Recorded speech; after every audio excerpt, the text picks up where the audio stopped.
अरे सात नदिया परवा से अमर भैया आइले रे ननदी। अरे बाहरे भौजी अमर भैया आइले रे ननदी। तब नाही विधवा बाबा कहे छोटी ताले जोड़ ताले हो जाए ताले विधवा बाबा आइले रे छोटी ननदी। सात नदिया परवा से मोर भैया आइले रे ननदी। मोर भैया आइले रे ननदी। तब नाही बाबा विधवा कइले रे छोटी ननदी। तब नाही बाबा विधवा कइले रे छोटी।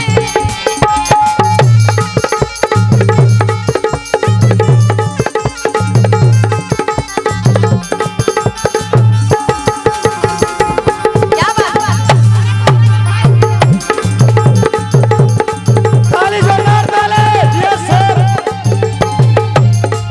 माइक पकड़ माइक अरे का और करे हई पिराई करे हई पिराई मोर बारे पिया।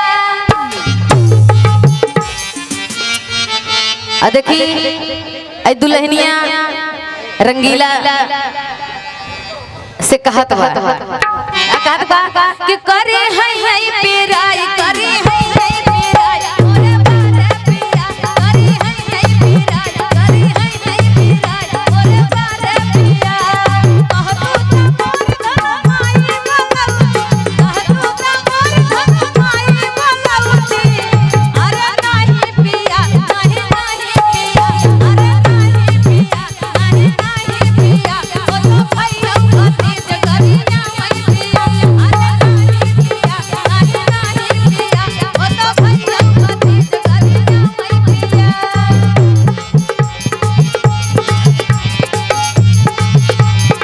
भैया का एक मतलब ही देखा अड्डे जड्डे निकला थे यार। सोचा थी हमारे पीछे न निकल जाए है ना। बस करेंगे राय दी एक वो बढ़िया से कह तू त मोर धन भाभी बलवती। कह तू त मोर धन भाभी बलवती। अरे नाही पिया नाही पिया अरे नाही पिया नाही पिया ओ तो दूध में पानी मिला मई पिया। अरे नाही पिया नहीं पिया ओ तो दूध में पानी मिला मई पिया।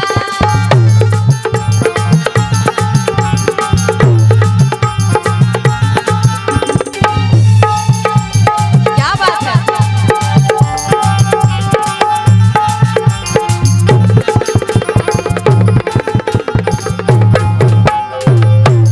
जो क्या बात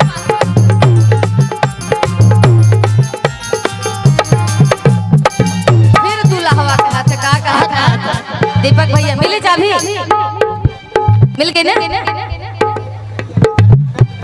अच्छा धर्मेंद्र बीडीसी फरमाइश बा एक गाना और लास्ट में दुल्हनिया भैया और 101 रुपए का प्यार रास्ते पर हमारे रमेश चचा बहुत बहुत प्रणाम चाचा।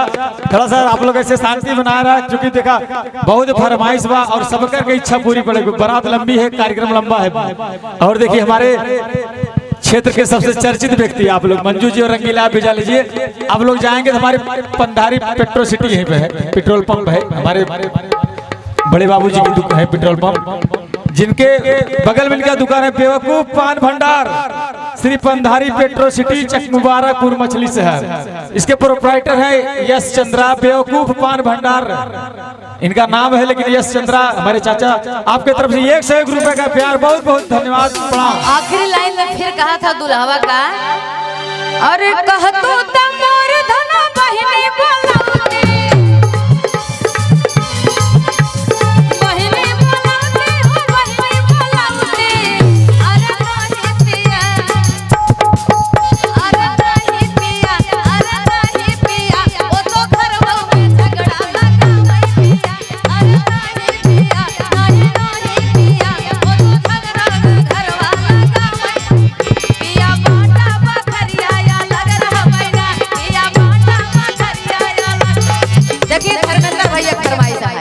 धर्मेंद्र बीडीसी चश्मा लगा के खड़ा है। अरे पिया बाटा बखरिया या लग रहा बैना, पिया बाटा बखरिया या लग रहा बैना, लग रहा बैना हो या लग रहा बैना हो, लग रहा बैना पिया बाटा बखरिया लग रहा बैना, पिया बाटा बखरिया या लग रहा बैना।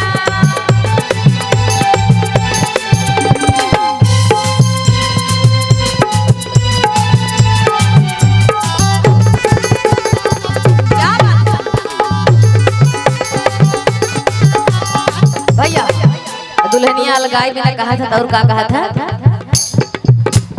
हमारे ससुर जी के तीनों महलिया, तीनों महलिया हो तीनों महलिया, हमारे ससुर जी के तीनों महलिया, तीनों महलिया हो तीनों महलिया, जवन लागल खिड़किया भइले बैना, जवन लागल खिड़किया भइले बैना, पिया बाटा बखरिया या लग रहा बैना, पिया बाटा बखरिया या लग रहा बैना।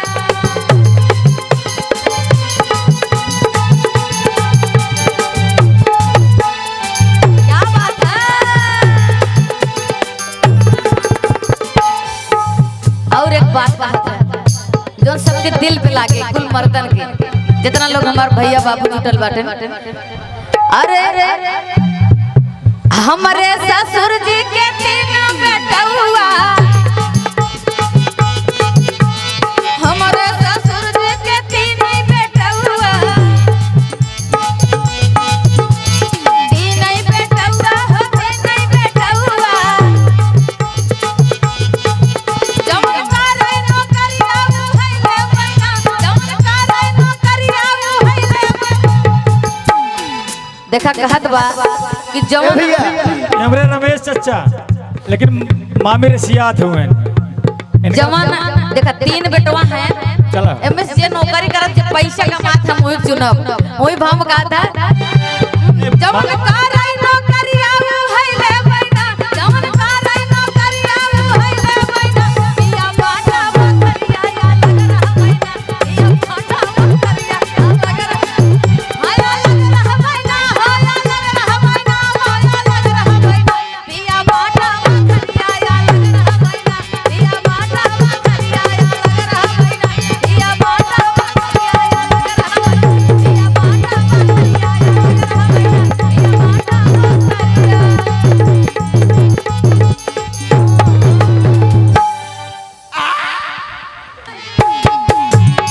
सबके में हरियन के बड़ी बड़ी अखिया, सबके में हरियन के बड़ी बड़ी अखिया, हमार काना देवारी, अरे हमार काना देवारी, ए बहिनी दीदी हमार कना देवारी, ए बहिनी दीदी हमार घर बिगड़ा, ए बहिनी दीदी हमार घर उजाड़ा, रे बहिनी दीदी।